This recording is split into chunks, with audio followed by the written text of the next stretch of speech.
বন্ধু সুকান্ত ভট্টাচার্যের লেখা দেশলাই কাঠি।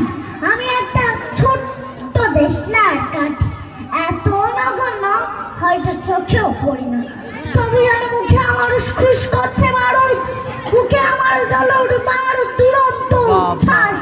আমি একটা দেশলাই কাঠি।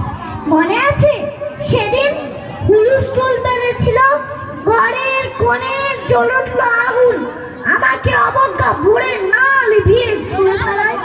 কত ঘরকে দিয়েছি পুড়িয়ে, কত প্রাসাদকে দিয়েছি ধুলির স্বাদ, আমি একাই ছোট্ট একটা দেশলাই কাঠি।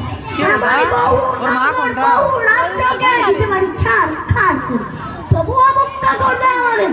মনে নেই সেদিন আমরা চললাম একই পাক্ষে, চমকে উঠেছিলে।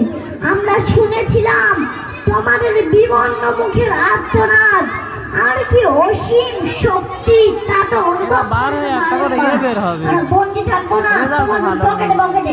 আমরা বেরিয়ে পড়বো, ছড়িয়ে পড়বো শহরের গ্রামের দিগন্তে থেকে দিগন্তে।